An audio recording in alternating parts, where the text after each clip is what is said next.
So I just finished the first episode of Star Wars The Acolyte, Lost/Found. So this is going to be my spoiler-free review. My full review will be coming out later today. But what did I think of it? I think it did a very good job setting stuff up. It made me excited for what's coming up next.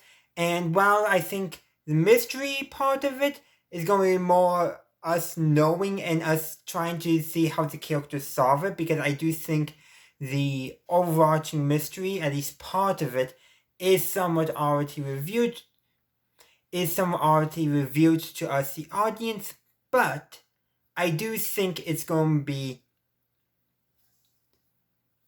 But I do think there is still something in there that we haven't found out yet, and we probably won't find out until the characters do as well. But those are just my thoughts. I would love to hear yours in the comment section down below. So I just finished the first episode of Star Wars The Acolyte, Lost/Found. My spoiler-free review will be linked in the description and in the cards. But the first part I want to discuss real quick is Lost/Found, the title. Something was lost, something was found. And, well, I think what was lost is going to be our main character's twin sister, who is also found. And that's no spoilers, but everyone assumes that her sister May is dead. Now, the Jedi character, her name is Osha, so everyone assumed May was dead. Well, looks like May is alive and is seeking revenge, is somehow connected with the Sith, but as an acolyte, so we don't know what's going on there, and I think that's going to be a big part of the mystery. We know it's May who killed the Jedi. The Jedi don't know that, so they assume it's Osha. Well, guess what? Everyone thought May was dead, and to the Jedi, the minute they hear that Osha had a twin sister, they're like, could it be her twin? Like, the minute they heard that was a possibility, they accepted that the possibility that she is being framed by her sister as being entirely possible, which will explain why the assassin, the Acolyte, I presume, based off of the ending dialogue, let that one person, the barkeep, stay alive, because she wanted her sister to be identified. That's at least what I'm thinking is going on. But perhaps maybe there's something more going on, more nefarious. After all, we do have that ending scene on some planet where May meets up with, I'm going to guess, an actual Sith. I'm thinking, because the dialogue there makes me think either the person she meets up with is the actual Acolyte and she's just the tool he's using, or she, the voice modulation is in effect, using to kill the Jedi they want killed, or she's the Acolyte and this is the Sith apprentice or the actual Sith Lord who is using her to kill Jedi still. But it could go either way, and I think that's going to be probably maybe the bigger mystery we're going to be solving. Hard to say. But I gotta say, there's some good fun moments in this episode, like seeing the Neimoidians again in live action and them just, violating Republic law, but also saying, no, we're following Republic law. It's just kind of neat seeing Trade Federation dropped. I thought we were going to see a local Hulk, because they were described to be pretty old, but it wasn't the case. But you know what? There was still a lot of just fun, neat stuff. Seeing the Jedi with the white and gold, fancy robes, but also the more brown and tan field robes, which is neat to see. But also that some Jedi in the field are still doing a little bit more white and gold in the field robes. It's just neat things drawing on from the High Republic. And I also gotta like how it opened up, kind of similar to Solo, with text, but not quite a crawl, but still enough to establish the setting, because we need to know a few things about the set going in, namely that this is set after centuries of peace. That's going to be important context, I think, going forward. Just context for the setting, even if it doesn't play a role in the story, but that context is important.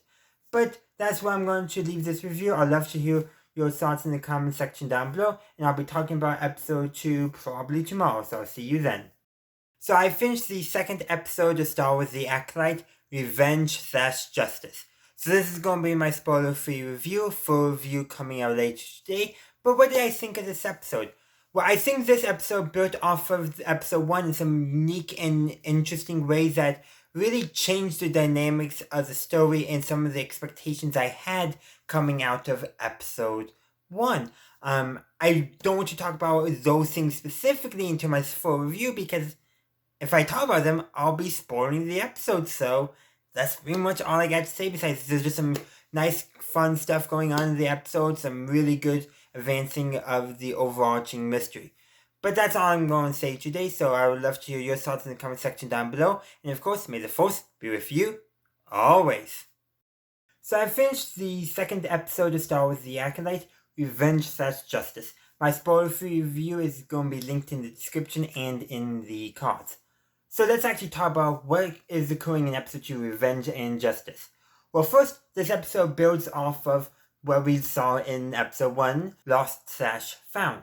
And there's a few things I would actually address that I didn't talk about with episode 1 that does relate to episode 2. First, so the character May, she's killing Jedi. Well, we figure out who her targets are, which i.e. the Jedi who was stationed on her and her twin Osha's home planet when the fire occurred that killed their family. Now, this is something that I didn't comment on last time, but with the first two Jedi we see her target, she tries to goad them into attacking her. But when she confronts Master So, or when Master So confronts her, she just launches her attack at him.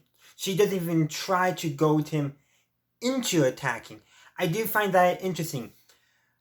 It's hard to say why. Maybe something connected with whoever trained her, who's might be the actual Acolyte or the Sith. It's hard to say, but whoever that character is hiding their identity even from May, because Master So senses it and says so as much, and he's trying to figure out who that person is. Now, because we have seen the prequel trilogy and the rest of Star Wars, we can safely assume that character is a Sith, but we don't even know which Sith it is, so that's still a mystery for us. But, the thing is, like, May thought Osha died, just like Osha thought May had died. Both sisters thought each other had died. One, obviously, was taken in by the Jedi, and the other, May, seems to be taken in by the Sith. And I do find that interesting, but there's a line from last episode I didn't mention, but where Master So says it was May who started the fire that killed May and Osha's family. I didn't address that, but that is another interesting thing going on. May wants revenge on the Jedi for some reason. Does she blame them for the fire that she apparently started, or is there some additional manipulation going on? Given the fact that the Sith are involved somehow, manipulation is almost a given, but what is actually going on? It's pretty safe to say that Osha, Master So, and the Jedi are convinced that May is the one who started the fire, but May not have that same recollection of events, and why is that? Is that somehow connected with what's going on with the Sith? Obviously, I think it has to be, but what is actually going on? I'm not quite sure. But one thing is safe to say. May has a new target that's going to be a Wookiee Jedi, so that's going to be hard. And Master So, eventually. I think she's saving him for last. Which might explain why she just launched her attack at him outright without trying to goad him. But she also has to try to kill one of them with our Jedi according to her with our weapon according to her master. So there's some weird things going on there, and yeah, there's no way she can kill a Wookiee without some sort of weapon. I'm just saying. A Wookiee Jedi, we saw a little bit of him at the end, and yeah, that's not going to be an easy thing at all.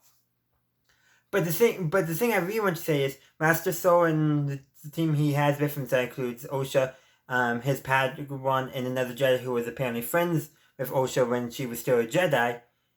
They are investigating, and he is pretty much like, he knows who the next target is. He believes he needs to go there so they can lay a trap. Meanwhile, the Jedi on Coruscant is like, you need to come back so we can have a council so we can figure out what we're going to do next. It's like bureaucracy. Like, perhaps the reason why the Jedi don't figure out what's going on is because of stubborn bureaucracy with the councils. That's one possibility. I think that might be, but that's, I think, part of more of the mystery going on. And perhaps the Sith's grand plan to destroy the Jedi, maybe this is just a teeny tiny little bit of it to try to get them to not see the Sith is around, redirect their attention. Who knows? But that's what's so exciting about this series, is we get a little bit of knowledge as the audience that the characters don't have, but at the same time we are in the dark about so much of the actual details that we get to try to solve the mystery at the same time. Us, we have the Sith in the back of our head. The characters don't. But at the same time, we only have the idea that the Sith are in the background manipulating. We know nothing else about what they're trying to do. So we're trying to figure that out, while the Jedi are trying to figure out what's going on, which means we all are trying to figure out what's actually going on and who's trying to accomplish what and for what ends. But that's all I got for you today. I would love to hear your thoughts in the comment section down below. So I just finished watching Destiny, the third episode to Star Wars The Acolyte, and this is going to be my spoiler-free review. I think this was another great episode. It really gave us some good insight, some good context into both May and Osha, learning more about them and giving context to some of the stuff that we saw in episodes 1 and 2, and likely will be important for what's coming up next in episode 4. But it's really hard to say more about this episode without getting into spoilers, so I'll just let you guys leave in the comment section your spoiler-free thoughts. But in the meantime, thanks for watching, and may the Force be with you always. So I just finished watching Destiny, the third episode of Star Wars The Acolyte. If you want to avoid spoilers, I released my spoiler-free review earlier today. It'll be linked in the description and in the cards. But just to summarize, I thought this was a really good episode that gave us some important insight and context into both May and Oshi, and that I think has informed some of the stuff that we saw in the previous 2 episodes and will inform what we're seeing in the next couple episodes.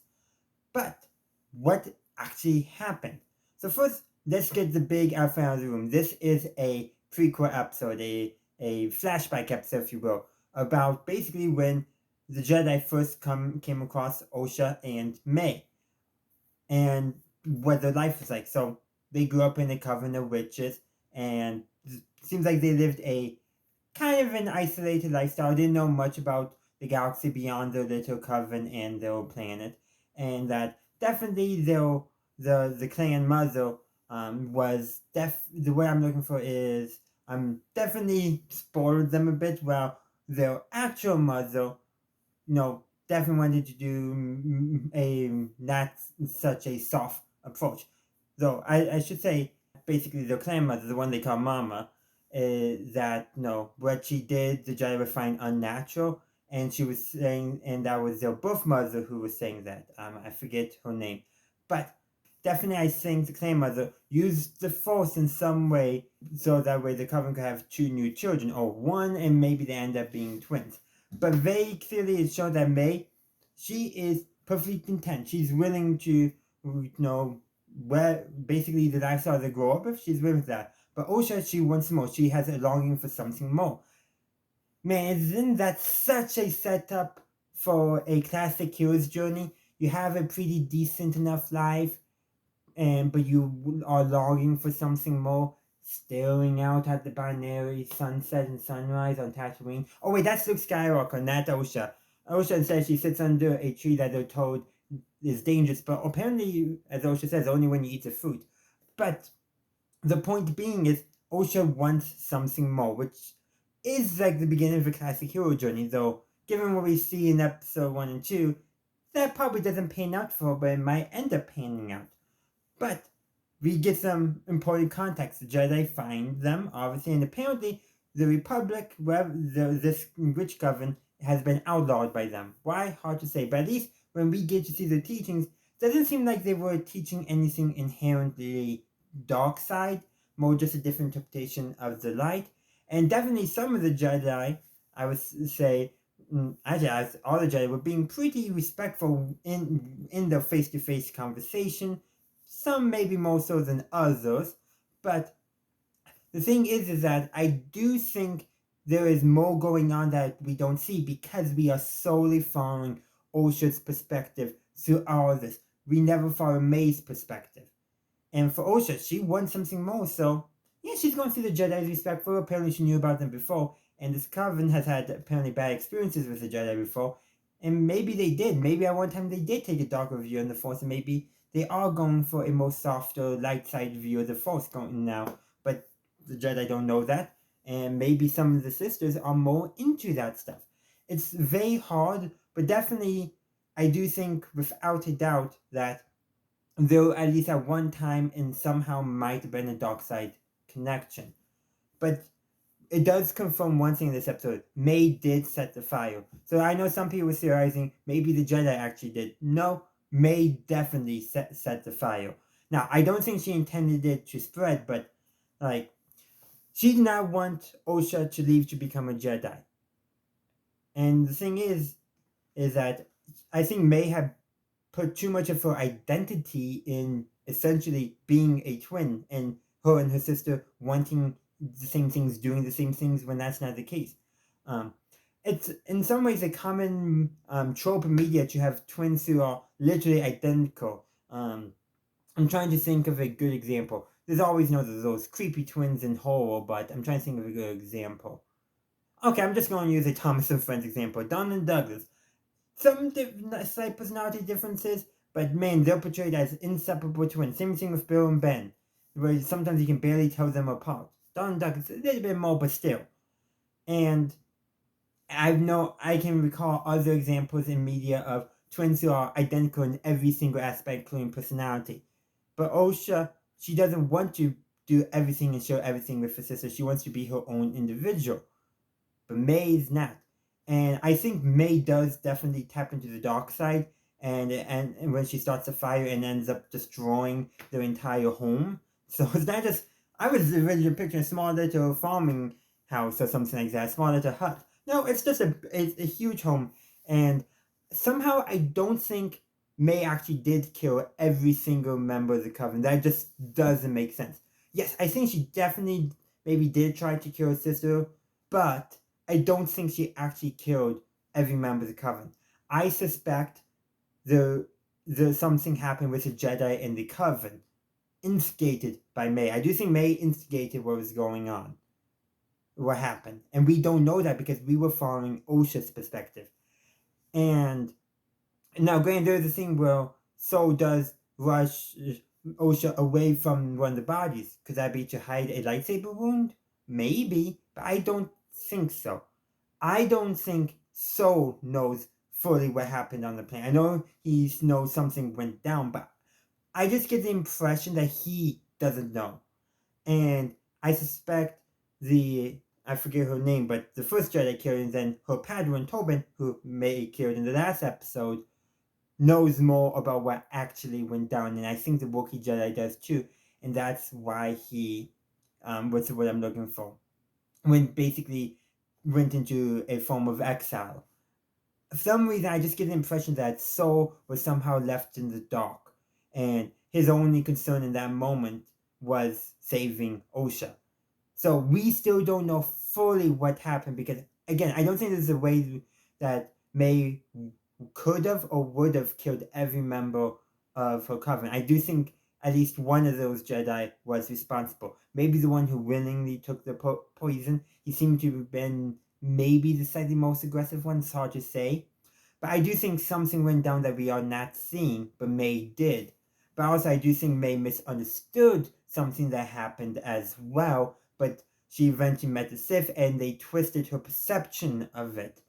Because I think we clearly saw Osha's perspective and what she experienced, and I think we saw it as she experienced it because I don't think there's any trickery going on. But with May, we didn't see her perspective, so that's still up for interpretation, and it is reasonable to assume that her perspective might be twisted by the Sith.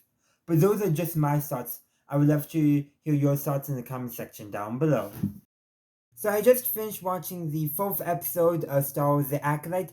The episode is called Day. So this is going to be my spoiler-free review. So I will release my spoiler review later today. But if you remember, you can watch it now. Link down below. But let's just jump right onto my spoiler-free thoughts for Day. So going in, even before I saw the title, I was expecting this episode to basically be the previous episode, but from May's perspective rather than Osha's. I was totally wrong about that. This is picking up back up in present day. We're heading to the planet with the Wookiee Jedi.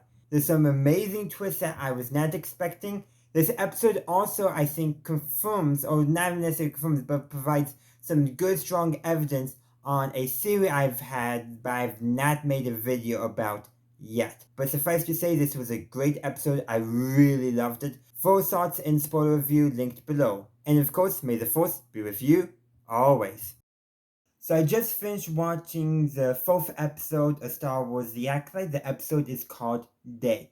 Now, if you want to avoid spoilers, I released my spoiler-free review earlier today, so go check that out. But let's really just jump right on into it.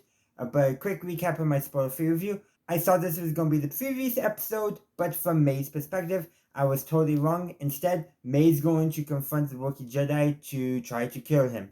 And of course, with Osha, So, and the rest of the Jedi, they're going on to find May and arrest her. I'm going to talk about the stuff with May later, because I really want to talk about the stuff with Osha and the Jedi first.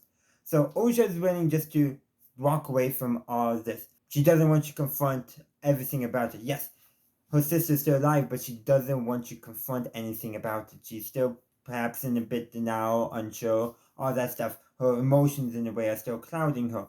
Meanwhile, So, he's like, he wants to bring May in. He does not want to kill her. He makes that very clear. But also, Osha is very much of the mindset that if May can't be reasoned with, she doesn't think Soulmate will go through with, basically the harsher action and asks George to take care of that if necessary, which I thought was kind of interesting. George, I think, much more likely to do that, more by the book in effect. And also, this episode shows some interesting politicking going on within the Jedi Order. The smaller council that Master, I forget her name, but she's one of the characters from the High Republic books. But she doesn't want to involve the High Council because if she does, the High Council will be obligated to inform the Senate, and they don't want that PR disaster. Of course. Also, one of those Jedi surprisingly looked a little bit like the Mundi, but I think it's just the same species. But the little thing I thought was interesting.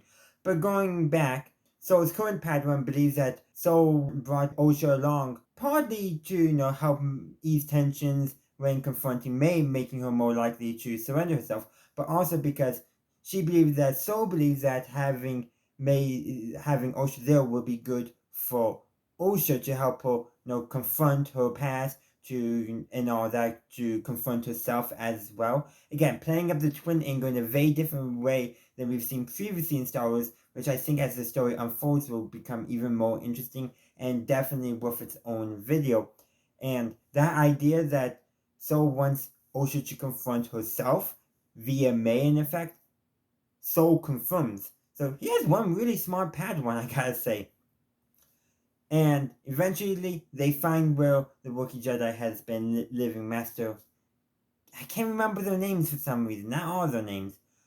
But things happen, and now we gotta talk about what's going on with May. So May and then her associate have been trekking through the jungle of this planet to confront the Jedi.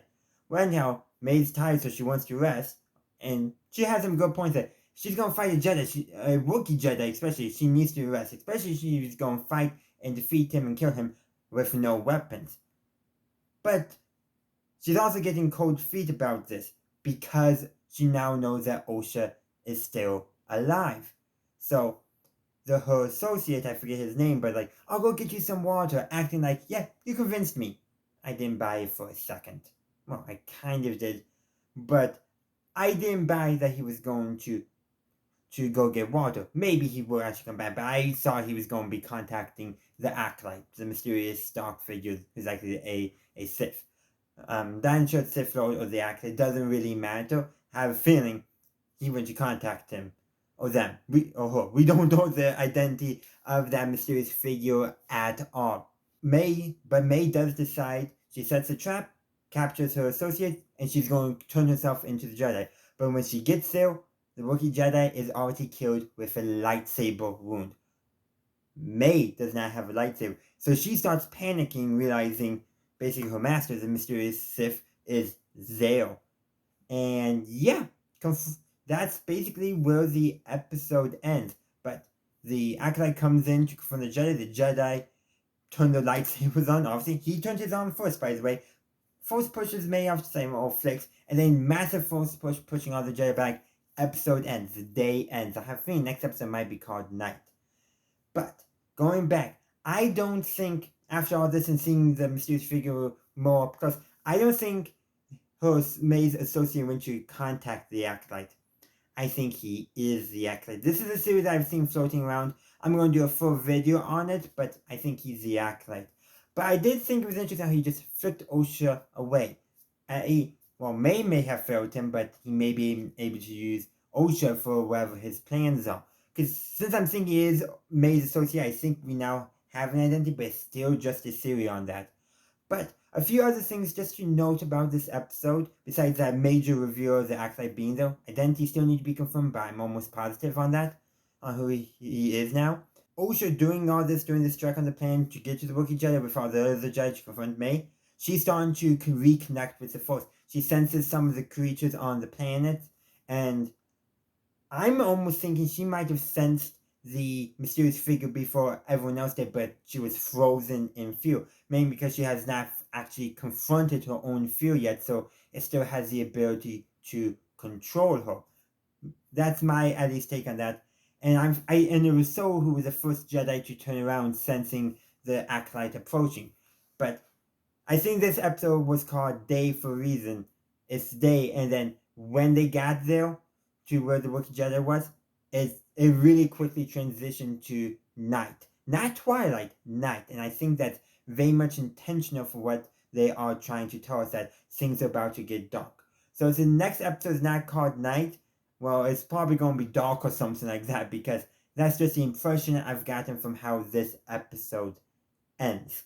But really, it was a great episode, and I really loved what they did with it. I think it might be my favorite episode of The Acolyte so far, but we got a few more episodes to go, and those may just change my mind. But I would love to hear your thoughts on Day in the comment section down below.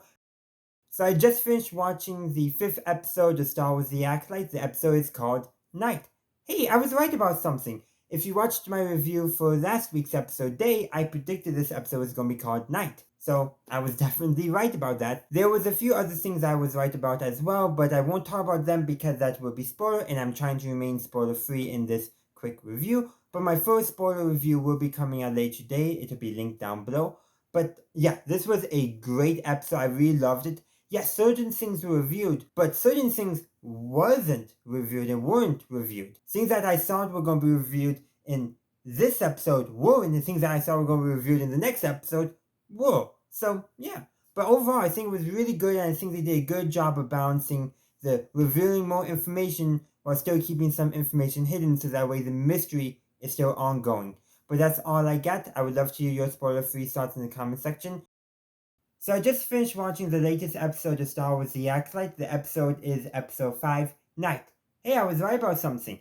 If you had watched my previous review, you would know I predicted the episode's title for this week was going to be Night, because last episode was Day, so it kind of made sense. And there was another thing I was right about, but before that, I will let you know, I will be talking about spoilers in this video, this review. So if you would like to avoid spoilers, I released my spoiler-free review earlier today. It will be linked in the description and in the cards. So before I talk about that one thing I was also correct about, we need to set the premise, set the scene. The Jedi and the mysterious figure who many people online have started calling either Smiler Ren or Darth Teeth. I like Darth Teeth better. Big fight, all that, and whew, Yor gets injured, all the Jedi go down. Every Jedi goes down at least once before, yeah.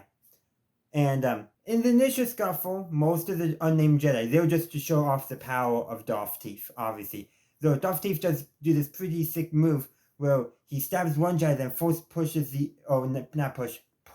another Jedi into the saber while still stabbing that first Jedi. Brutal. And another thing I noticed, more than once in this episode, a Jedi's lightsaber fails. I can recall at least 3 distinct examples of that. Maybe that's reflective of lightsaber technology not being as refined, or is it reflective of the fact that, there is problems within the Jedi Order, the fact that their weapon, their symbol of lightness, if you will, does fail them on occasion. Maybe that does something, or maybe they just thought it was a cool way to choreograph the fight, which it is. Both could be true as well. And then Yoda, he actually gets injured, and Soul orders him and May to get back to the ship. Yeah, May doesn't want to do that, and this is something to note real quick. So senses something familiar about Darth Teeth. He doesn't know who he is, but he does sense something familiar. During all this is happening, So's Padawan Jackie is confronting May. I think I might have accidentally said Osha, said May earlier when I meant to say Osha. Well, they're twins after all, but very different. And I got stuff to say about that as well, but Jackie confronts May and successfully handcuffs her after a bit of a struggle. And then Darth Teeth shows up. I was so nervous for Jackie during this entire fight. And she did pretty well. Her lightsaber fails her once, but because she had Master Tanaka's Wookiee's Jedi lightsaber, which she took off of May, thinking May had killed Tanaka and stolen his lightsaber, so she dual wields against Darth Teeth. And for Padawan, she holds off pretty well. She did probably better against Darth Teeth than anyone else in the fight except for Master Soul. Well, makes sense. She is his Padawan, but yeah, I was like, when is she going to get killed? When is she going to get killed? And the thing is, she successfully unmasks Darth Teeth, but they very cleverly delayed us seeing who that is for a few scenes longer with the framing of her body. And I say her body because, yeah, there ends up being 3 lightsaber wounds in her chest. So, I don't know, because she's half human, half Saiyan, so I don't know where her heart is, but left or right side for her heart, yep, both gone, and a stomach wound. Yeah, and she doesn't get immediate medical attention and definitely a heart wound.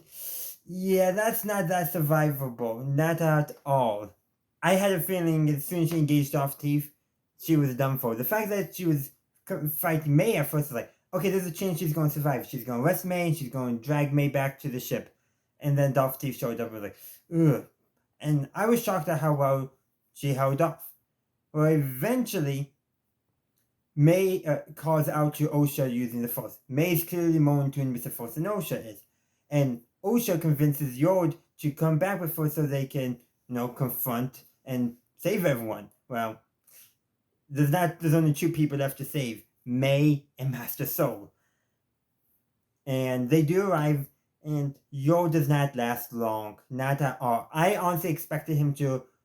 The thing is, Jackie lasts longer than Yod did. Yes, Yod lasted longer timeline-wise, but in terms of length of fight, she was in the fight much longer than he was, and he had a period of rest. Yes, he was still wounded, but he had a period of rest, and he didn't make it.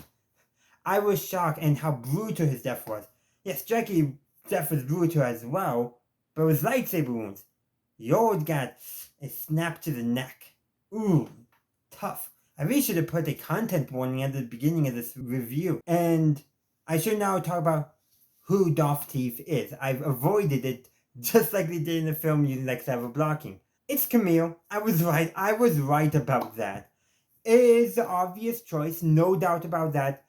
But it makes sense. May didn't know, and I think So only had a brief sense like, this is a familiar princess, where did I hear it before? And at one point there's actually a conversation where So asks Camille, does he think he's going to get away with this? And he said, well, I was wearing a mask, which I thought was it's like a lampshade. By the way, I think his mask might be made of Beskar based off of the sound he uses. And I think he might even have some Beskar gauntlets. But that's just a side tangent. It's like, he made that joke, so basically he was wearing a mask and that anyone who sees his face will be killed. Yeah. Well, the thing is, that doesn't quite work out, but Osha has a plan. Because of the creatures on the planet that are attracted to light, she does have to sacrifice her droid, but latches the droid onto Camille's back, and with the light on, and those creatures just take Camille away.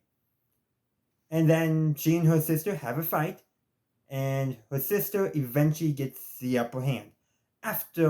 But first, Osha stuns May. That happens. And then there's a limo of a fight with Darth Teeth, with Camille now, I should say. And then So is saying he'll explain what actually happened. And then he's stunned by May. And the thing is, we really need to hear from Soul. We saw Osha's perspective. We know May has a totally different perspective that we didn't see. She clearly blames the Jedi for everything that happened. I'm still under the impression that there's some kind of major misunderstanding that happened during that event back when May and Osha were children. Something went out of control. And I think once they all communicate about what happened, they might be able to piece a more cohesive picture, because I think they're all missing some key information. I think Camille might be the only one who knows, but he's not going to tell us the truth. He obviously, I think, was manipulating May, and now he has an opportunity to manipulate Osha. Because, yeah, May and Osha, like I said, had a fight, and May eventually gets the upper hand, knocks Osha out.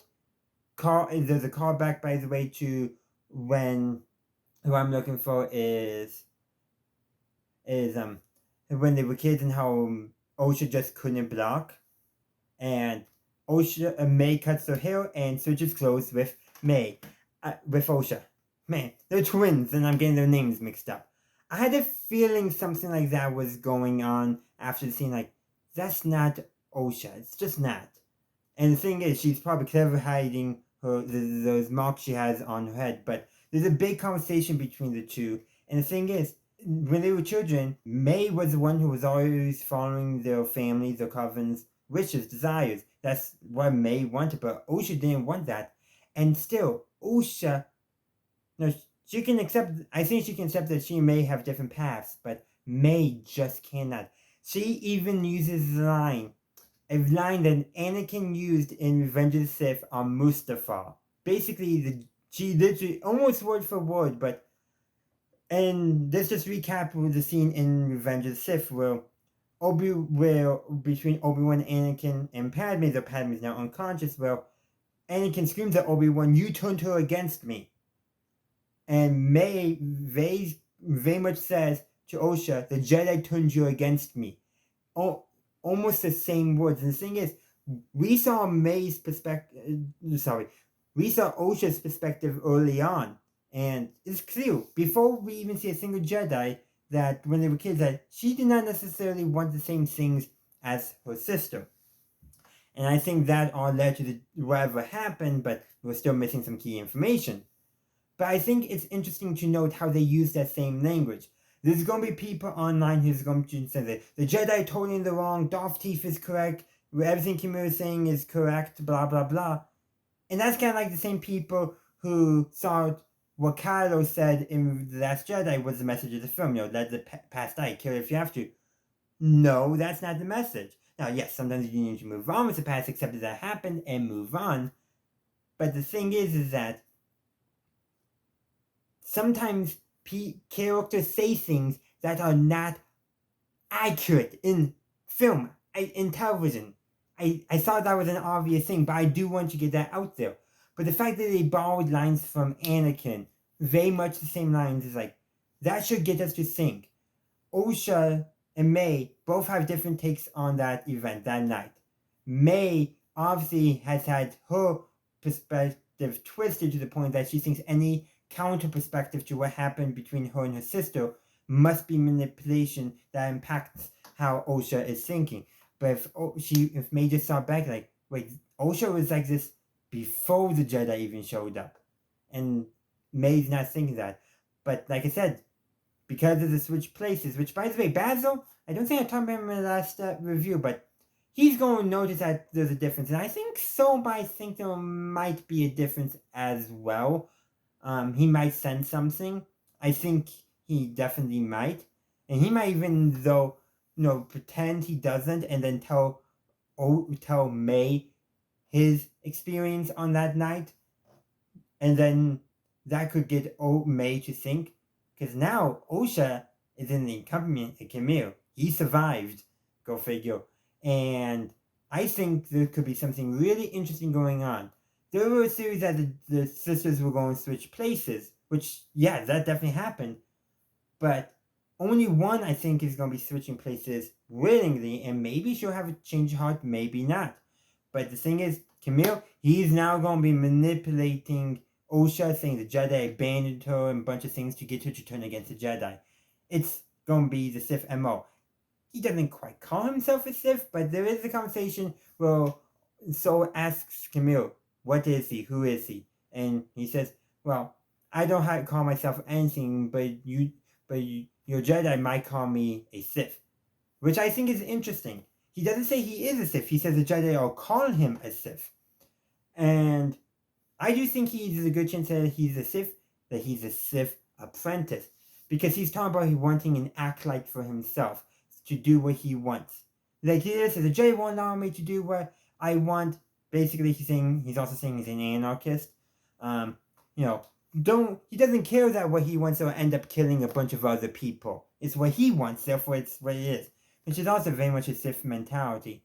But I think if he is actually a Sith, he's probably now the Sith apprentice, and he wants an acolyte to train to become his essentially secret apprentice so he can overthrow his Sith master, which would make sense. Dooku was going to do that with Asajj at some point if Sidious had an older Dooku to kill Asajj. I think we can all agree with that. Vader did that in Legends with Starkiller. It's probably Palpatine was going to do that with Maul too, back when Plagueis was still alive. At least, we're assuming Plagueis is real in canon, hard to say. But I do think with the way this set things is definitely very much interesting and can set some really interesting things going. The fact that Camille never called himself a Sith, just said the Jedi might call him one. Now, who knows how Soul reported that, but considering Ki-Adi-Mundi thinks the Sith are extinct, if, Soul reports back that, yeah, we engaged a dark side force user on that planet. When I asked what he said he said, you guys might call me a Sith, but he didn't quite claim he was. But the fact is, when he said he wants to do what he wants, right? He's doing all that. Yes, he blames the Jedi and their rules, and probably also the Republic's rules. But I think he's also suddenly thinking of his master in the background too. But again, we don't know all the details, but that's what I think is going on. I think I talked about everything in this episode that is really important, so let's recap. Bunch of Jedi died. Some Jedi did really well. The truths of what happened on the night when Osha was taken by the Jedi are still in the dark. We still don't know quite what happened. We know Darth Teeth is Camille. We know that Osha and May have now switched places, at least in where they're physically being, with May pretending to be Osha and Basil probably being the key to reveal that secret. And the fact that May literally, I guess in this case it would be foreshadowing things that already have happened, that we know have already happened, with her dialogue about May being with Osha being turned against her. But again, I think that's very much note, and how very much Camille wants freedom, and total freedom, definitely an anarchy for himself. But notice that he doesn't extend the same freedom of choice to May. Just a little thing to take a note of. I think that's really everything. Oh, and one last thing, just to recap. He did not call himself a Sith. He said the Jedi would call him a Sith. And I think Soul is smart enough to tell the Jedi that this guy said we will call him a Sith, but he never called himself a Sith. I think Soul is smart enough to realize that. Also, Soul did nearly give in to his anger in that fight, but Osha was the one to stop him. And yeah, that is something interesting to note. Both Camille and Soul have a darkness within them. Soul is able to let go of his darkness. Yes, in this scene he needed some reminders, but he was able to let go. Camille, he just feeds on it. But that is truly all I got for today. I hope you enjoyed my review. I would love to hear your thoughts on the episode in the comment section down below. So I just finished watching the 6th episode of Star Wars The Acolyte. The episode's called Teach/Corrupt. So this is going to be my spoiler-free review. One of the first things I took note of is the fact that this is a return to the dual theme in the titles, Teach/Corrupt. Similar to how we had Revenge/Justice early on. Two contrasting themes, which do, I think, very much play a role in the episode. And this episode is also a lot slower than the last episode. Makes sense, we had a big action scene. Now we need to catch up with the aftermath of that and deal with that. And that is what is going on in this episode. My full review will be out later today. It will be linked down below. But in the meantime, thanks for watching, and may the Force be with you always.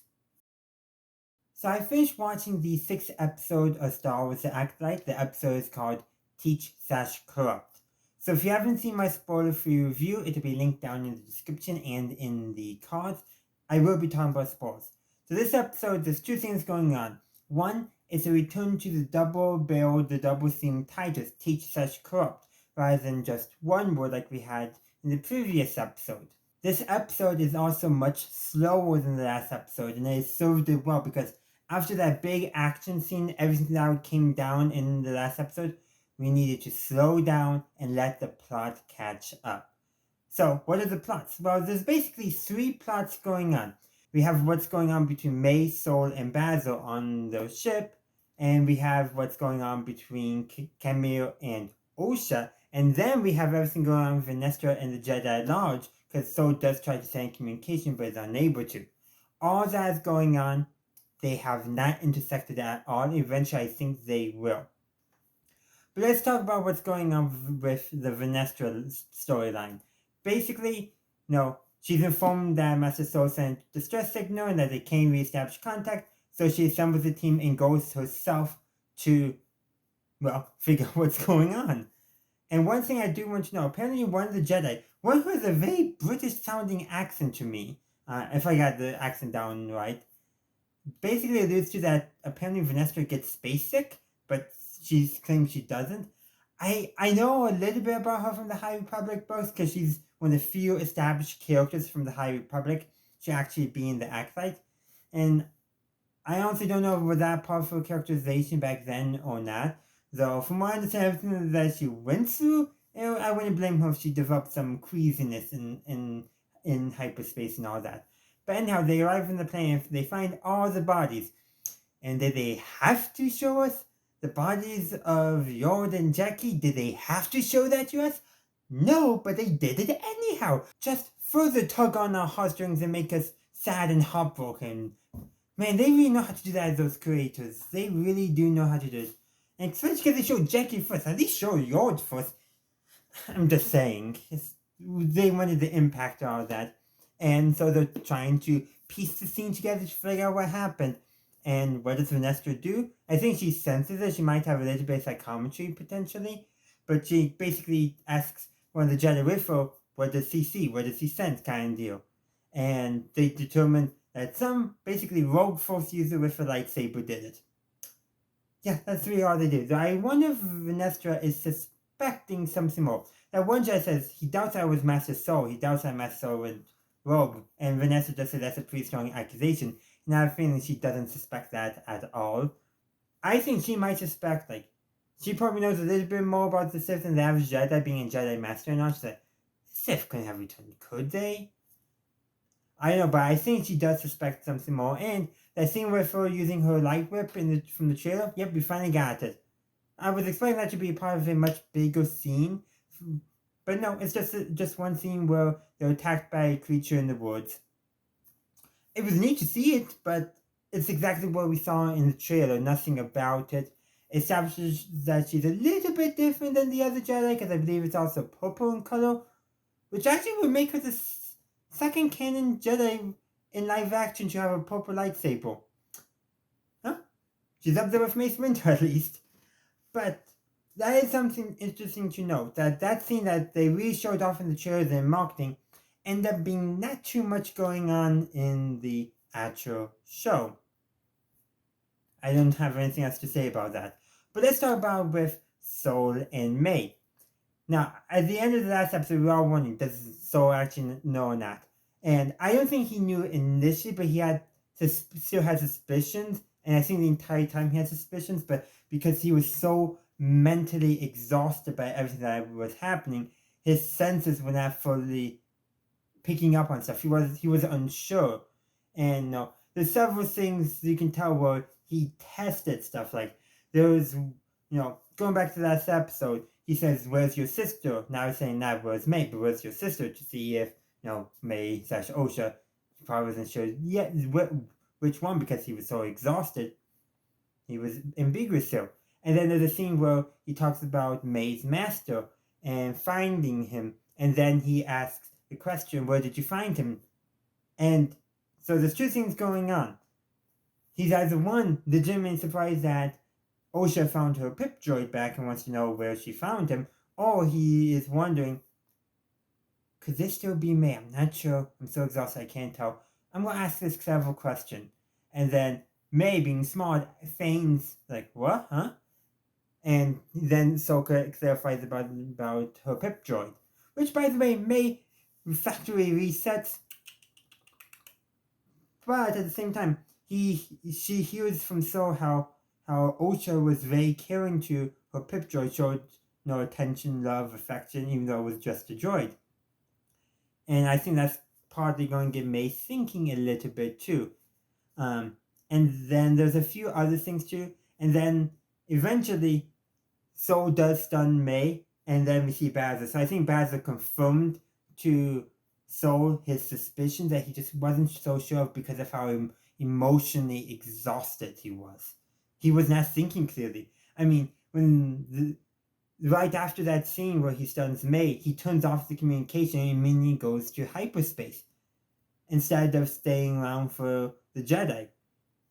But at the same time, I think he also knows he owes May an explanation, and he's going to give it to May in the next episode. Of course it's going to be in the next episode. But I think we will finally figure out what truly happened on Brindok all those years ago, those 16 years ago. And I think whatever has happened is going to be some mistake that the Jedi, that So specifically, is deeply ashamed of. There's a lot of people who are trying to, especially in the online discourse, paint about how the show is showing that the Jedi are being really bad and all that. No, the Jedi are generally pretty good. But it's okay for them to make mistakes. And I think what we're going to see is a big mistake, misunderstanding, that So felt powerless and, he reacted in the way he didn't like and he's been regretting ever since. Things like that. Like, I don't mind showing that the Jedi are flawed, that the Jedi make mistakes that are not perfect all the time. But I'm really frustrated with a lot of the online discourse that are looking to make the Jedi's the villains of the story, which I don't think that's the case. Camille, Darth Teeth, he's still going to be the villain of the story. And let's transition to him now, shall we? So, he's obviously doing his manipulation tactics on Osha, and Osha does kind of pick that up on, but at the same time, it's working. She's starting to have her doubts and all that. And it's like, and what he's saying is, it's a thing of half-truths, lies of omission, lies. Like, he talks about, he makes illusion that he was once trained by the Jedi, but he never outright stated. And then when May asks his scars on the back about it, which he deliberately showed those off to her twice. That was deliberate. He never said it was his Jedi Master who stabbed him in the back. Osha just asked that question, and he let her believe it. Think of that. He never confirmed it. Probably was his actual dark side master, Sith Master. May recognizes what... Sorry, not May. Osha recognizes what Camille is doing and says that she won't fall for it like her sister. And she's falling for it. And that is clear at the end of screaming in my head, "Don't do it, Osha, don't do it!" And that was regarding Camille's helmet. He's talking about his made of Kurtosis. He names dropped Kurtosis, by the way. Yes, I made a mistake referring to Beskar in my last review, but in my defense, I'm pretty sure they used the exact same sound effect they used for lightsabers hitting Beskar from the Mandalorian, so I'm not totally out there. Plus, I forgot about Kurtosis from Legends, and also from canon if you read the Thrawn Alliance's book. But anyhow, he talks about it being, also being a sensory deprivation chamber, and he suggests very loosely that maybe Osha should put it on. But, Osha does somewhat recognize what he's trying to do and say, well, you don't have to trust me, you just gotta trust yourself. I'm like, don't do it, Osha. And what does she do? She puts it on, and the episode ends with her grieving with the helmet, and a couple cuts outside, but eventually the episode just fades to black with her, from her point of view, with the helmet on. I'm like, she did it. And so the twins, I think, are essentially going to switch alignment, maybe not quite. But one other thing to note, Osha does admit to Camille the reason why she left the Jedi Order is because she failed. How did she fail? Why did she fail? What did she fail? those are questions we still have. Was it, did she, for lack of a better term, fail to, successfully defend her senior thesis? Okay, obviously I don't think Jedi do anything like that, but something like that, failed to pass some test. Or was it she failed something, the Jedi were fully willing to give her a second chance, but she just said, you know what, I'm done, I'm leaving because of wherever she failed. Was it, so I think it's probably everyone was agreeing that she failed, but was she kicked out because she failed, or did she choose to leave because she failed, even if she was being given a second chance to redo the test or something like that? We don't know. But I think Soul would have definitely given her a second chance, because there's this other scene between Soul and May. I think in that moment, Soul legitimately thought it was Osha and not May. Remember, he's in emotional distress, he's emotionally drained, he just does not have his energy, he's emotionally exhausted. Well, he hugs her, and you can tell he's letting his emotions down, his guard down. He does that a few other episodes, like when he's resetting the communication array, where he slams his fist down on the console angrily. A few other things there. It's showing that he has stuff he's frustrated about, he's angry about. And when he's giving his a hug to May, saying it was Osha, he says about how she saved him, because he was about to give in to his anger and his hate during that fight against Camille.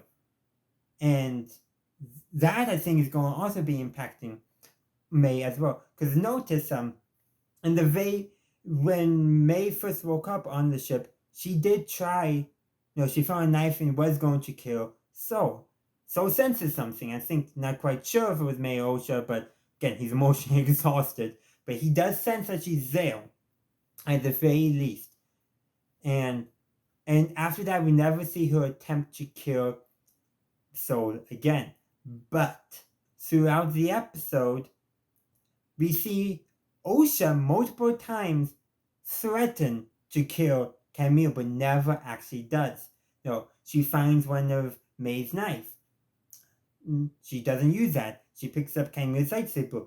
She doesn't use it, even though eventually gets to the point where he's threatening her to turn it on and kill him. And she's responding like, Jedi don't kill unarmed and all that. And eventually, Camille provokes Osha just enough, the right way. She ignites her lightsaber, and that's the scene where she admits that she failed and left the Jedi Order. Again, we don't know why she failed or how she failed.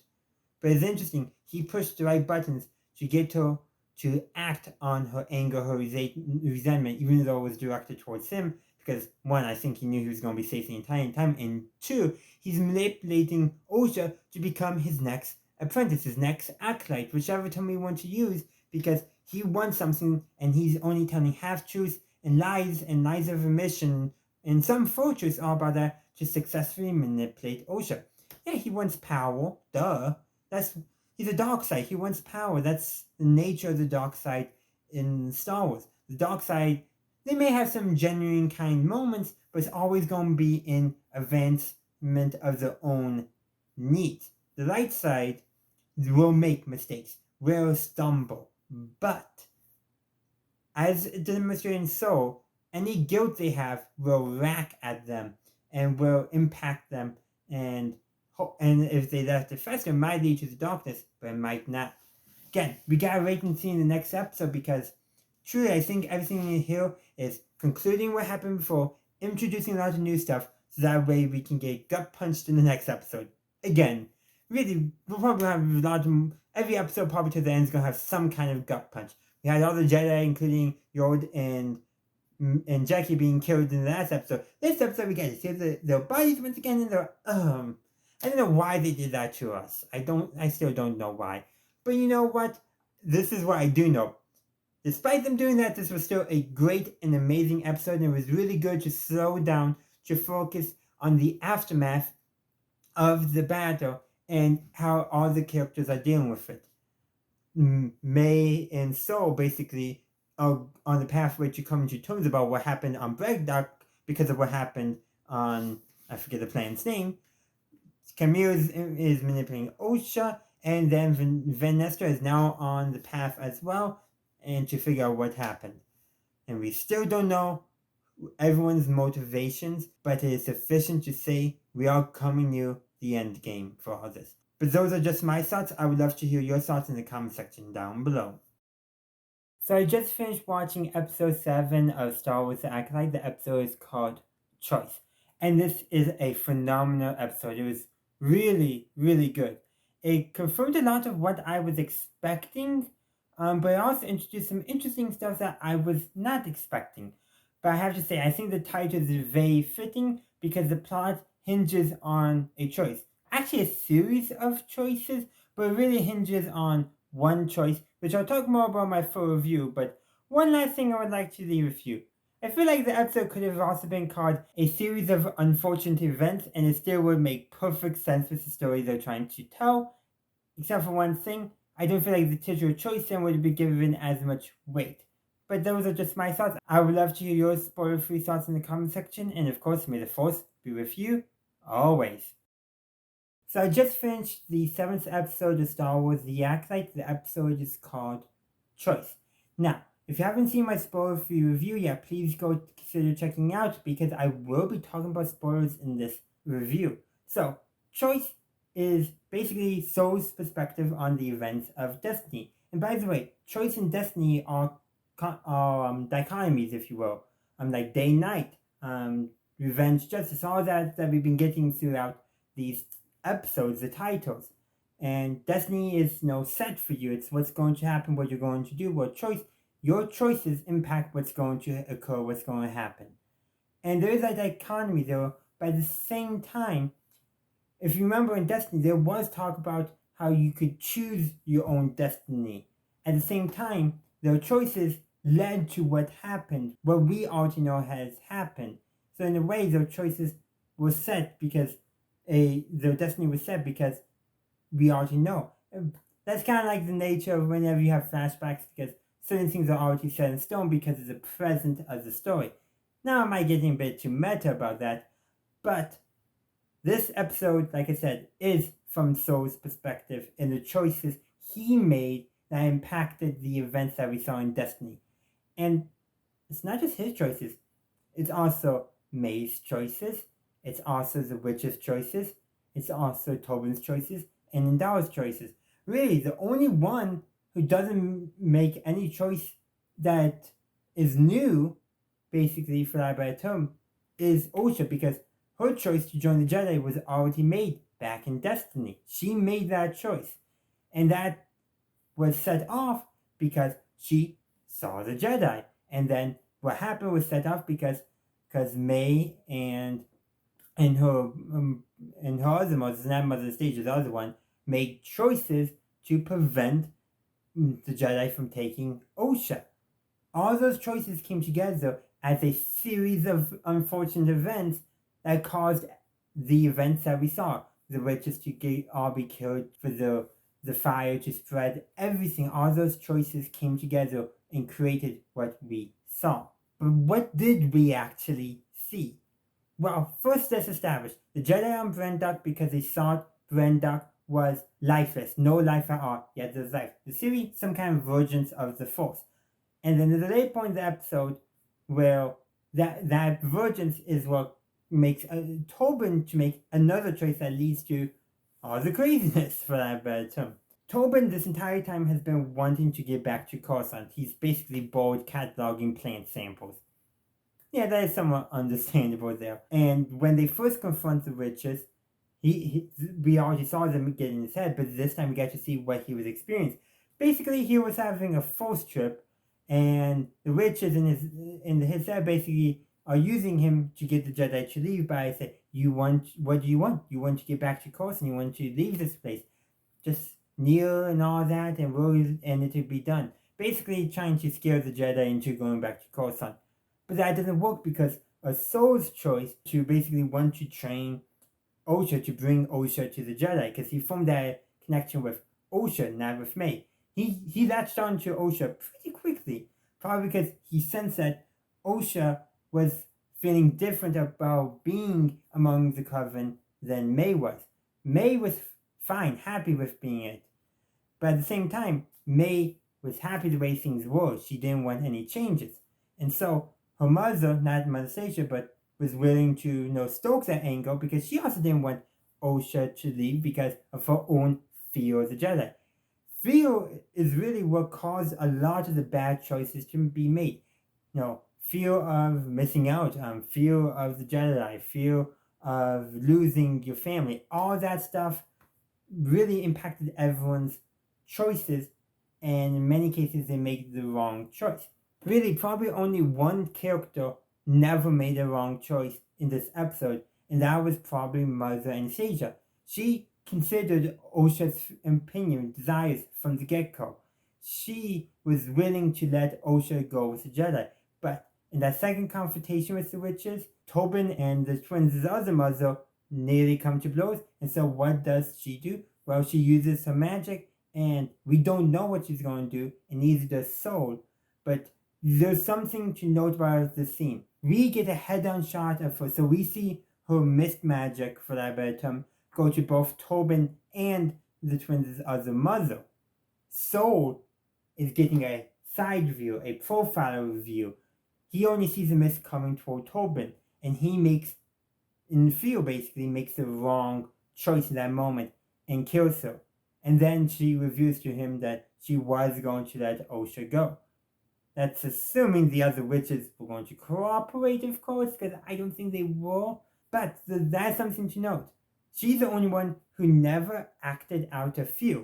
Everything she clearly was acting out of was love for her children and wanting her children to have what they wanted. No, she was basically putting her children's needs above her own needs and above the needs of her coven. And that was clearly causing some discontent among the coven as well. That is something I really want to stress. Really, the actions that led to the series of unfortunate events, the decisions, the choices were made out of fear, and that caused the issues. And then the witches, in their fear, they're now angry because they lost Mother Anastasia, and their fear for the Jedi, so they possess Tanaka, and the Jedi obviously are fighting back now. And then when Indira shows up, she uses the Force to basically break the possession of Tanaka, and that's what kills all the witches. Well, almost all, because I still don't know what happened to the twins' other mother. Did she escape? I know she was not among the bodies. And the thing is, I don't think the Jedi knew that happened until Soul and Osha stumbled across the witches' bodies. And you know what caused it? The dark side. Fear.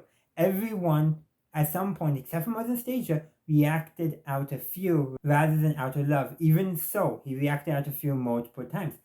Though at the same time, he also did react out of compassion as well. But the choices he feels guilt, feels remorse for, are the ones that he reacted out of fear. Killing Mother Anastasia, not being able to save both May and Osha. He feels guilty of that. You can tell he's struggling, and he makes the choice to save only Osha in that scene. Now, I think he was fearful that he couldn't save both, and therefore he only saved the one he formed a connection through the Force with. And I think that's interesting. And then probably the worst choice of all. Yes, lots of bad choices, but the Jedi discussing what happened and what they're going to tell the Council. And so, you can clearly tell, he feels guilty, he feels remorseful, he believes he made the wrong choices, and that he needs to face the consequences for his choices.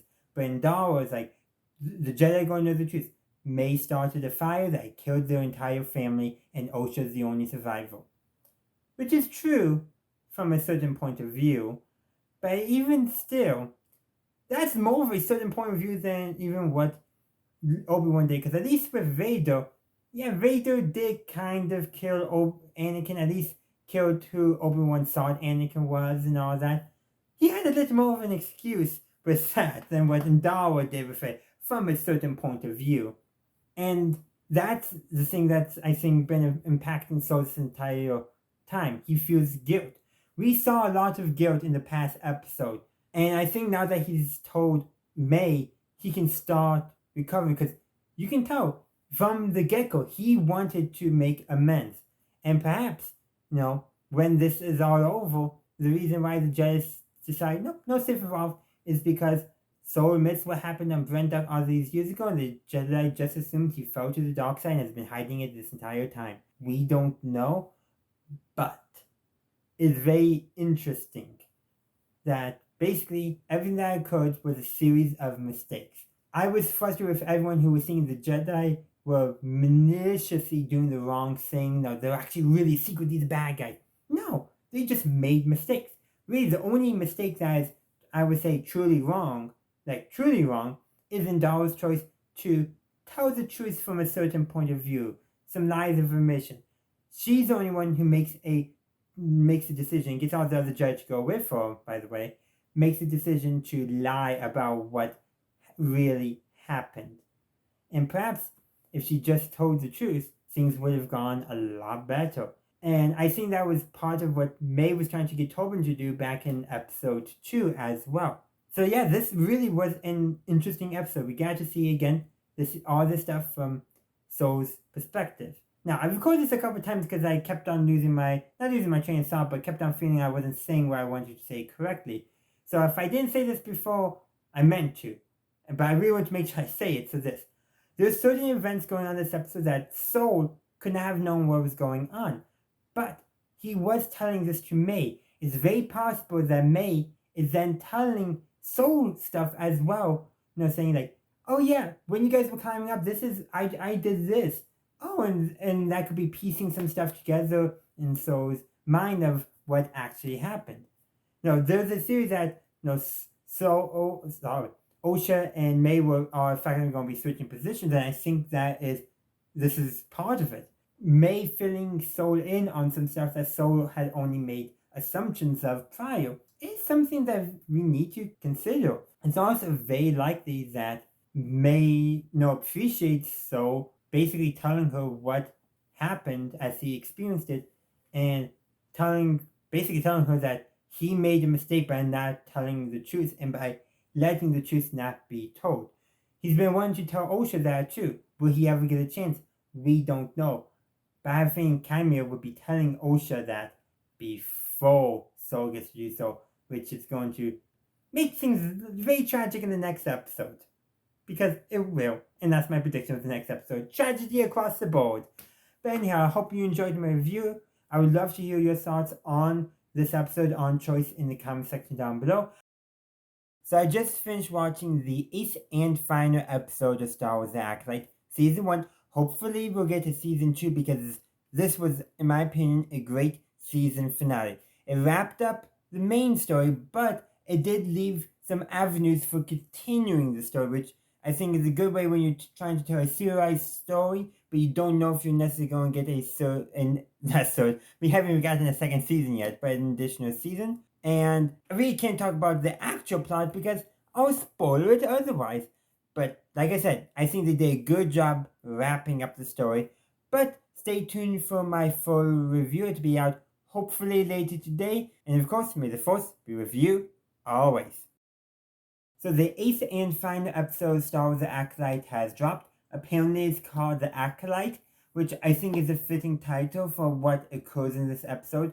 I will say, I'm only saying thinking because as of recording this review, the title, at least on my end, is not up on Disney Plus, so I'm relying on third-party sources to confirm the title for me. If you haven't seen my spoiler-free review, do so because I will be talking about spoilers in this video. So this episode, I think, does a good job of ending the story.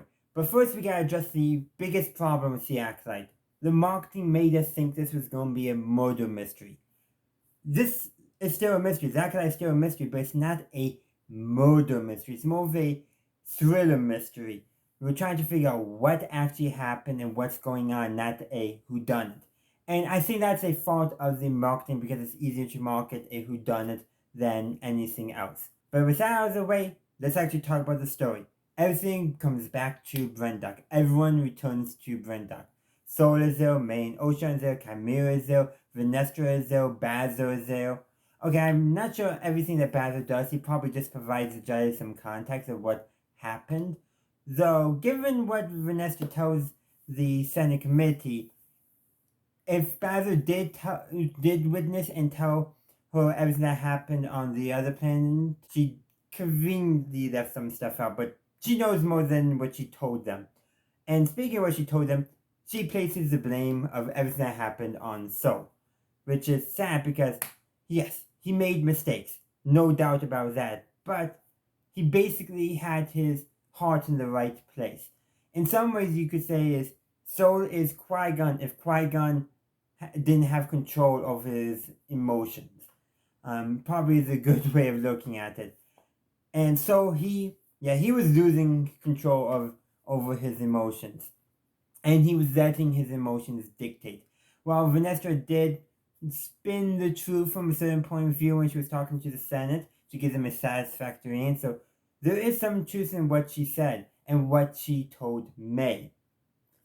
And that's something I want to contrast. So, because of not being able to control his emotions, does not effectively, not effective is the wrong word. He doesn't tell Osha the truth at all. But Vanessa, she does tell the maid the truth as she knows it. And there's some interesting stuff going on there. But first, let's address a few other stuff before we get talking about the ending again. Soul and Camille have another fight, and Soul actually does better. He disarms Camille a couple times and destroys Camille's lightsaber. And doing that, May and Osha are also fighting, and there's one neat transition where they are trying to kick at each other, and their legs cross, and then it transitions to Camille and Soul's lightsaber being crossed. I really did like that scene there. And another thing I kind of want to point out during this, apparently, while Osha was wearing Camille's helmet, she receives a vision of May killing Soul with a lightsaber. Well, that's not what happens. May does get Soul's lightsaber. She does pick it up, and she throws it away. Very reminiscent in some ways of Luke's scene in Return of the Jedi. I think that's intentional to show that May is, yes, she still wants Soul to face justice for everything that he did, for killing neither Osha and May's mother, for all that stuff, for lying to Osha, but May has reached the point where she does not want to execute the vengeance herself. Or more accurately, I should say, she wants Soul to admit he made a mistake, admit his crimes, and face justice. Proper justice, not vengeance. And I think that's key. That scene there is showing us that she is getting a change of heart. She's not on the Jedi side per se, she's not turning to the light, but she has moved beyond vengeance. Meanwhile, Osha learns the truth that Soul killed their mother, Anastasia, and yeah, Osha kills Soul, chokes him. She taps into the dark side, and also corrupts his lightsaber crystal at the same time. So, our first live-action appearance of lightsaber crystal bleeding. We've already seen it in video games, and we've seen it in comics, probably books as well, if I remember. But now we've seen it in live action, and it was a really cool scene. I really loved the effect with Soul's lightsaber when Osha turns it on and the blue is being overcome by the red. Really love that visual effect. And really symbolizing Osha falling to the dark side. Not to mention, since they switched clothes 2 episodes ago, Osha is now wearing the dark colors while May is wearing the light colors, symbolizing how their alignments in the Force are changing. And so basically says that it was his belief that they were one person, basically. Now, who knows how that's going to turn out, and nobody knows about that except for Camille and Osha, because at the end, well, Osha and May do run away when the Jedi arrive, and Camille wants to kill May, but Osha makes an agreement with the devil, basically, to she'll become his acolyte, his apprentice, whatever term we want to use. In exchange, he won't kill May, just wipe her memory of everything. And he does. Right when, in the midst of them doing their, not chant or saying, no, that we've seen in the previous episodes, their sister thing, I forget the exact words of it, but one person, born as two, something like that. I forget the exact words. And May isn't unable to complete it because of when Camille did it, showing that he kept his promise, but he didn't let them finish their goodbyes. Remember, Camille's not a good guy. He may have helped this crime come to light, but he's still not a good guy. Remember that Sith lie. And speaking of Sith, we see a figure on the planet that Osha and Camille are now on, Camille's base. Is that Darth Plagueis? Was that Darth Plagueis? it could be. Wikipedia claims it is. I haven't read the official episode guide yet, so who knows about that, because I do my review beforehand. I think it really could be. Though he looked... Definitely he's been corrupted by the dark side, and that affects how people's age looks. But I thought that was interesting. And the question is, does Chimera know that Plagueis was watching? He probably doesn't.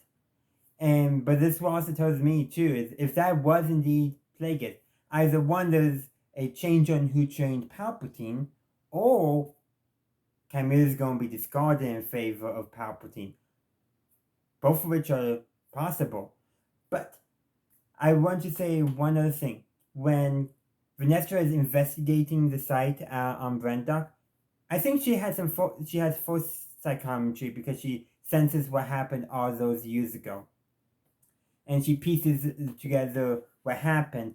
But also on Brendock, she senses Camille, and it's confirmed that Camille was a former student of hers. And that, along with the Plagueis cameo and another cameo, are what sets up a potential season 2 and whatever story is going to be told there. But she senses him, and as soon as he senses her, he puts his helmet back on, which I thought was interesting. But like I said, officially the blame for all the Jedi killings have been placed on Soul's feet. No, Vanestra's basically explanation is that basically he lost his way, his compassion basically went out of control, and he fell to the dark side.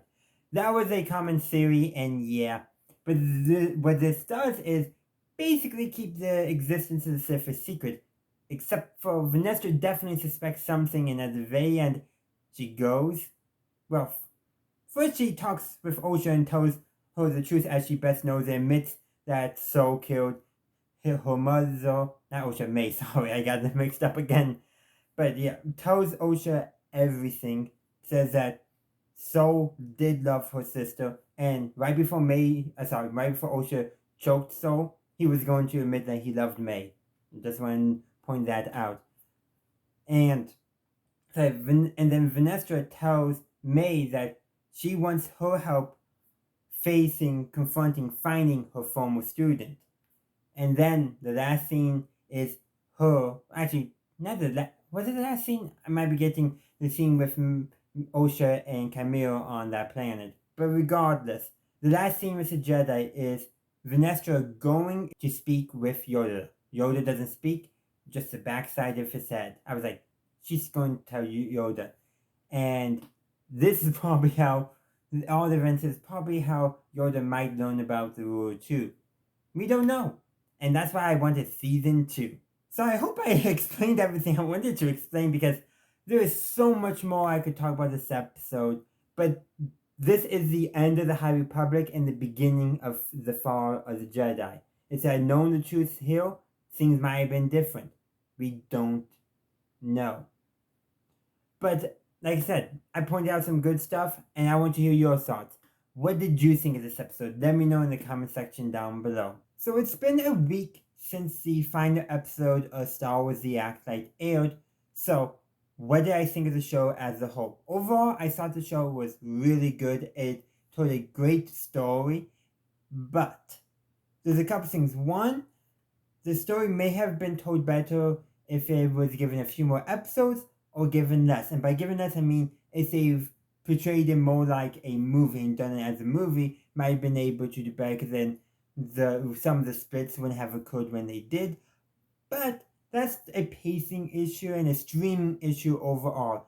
I'm kind of sick of these super short seasons that don't let a chance for the characters to breathe and all that. If you're gonna make them short, you just might as well make, streaming movies anyhow. But releasing it over time is better for getting audience attention, because you get a lot more people talking about it. But I do think the show could have been served a lot better if it had more time to breathe. But that's minor. That is really minor. But probably the biggest question I want to address in this recap review: what was the show actually about?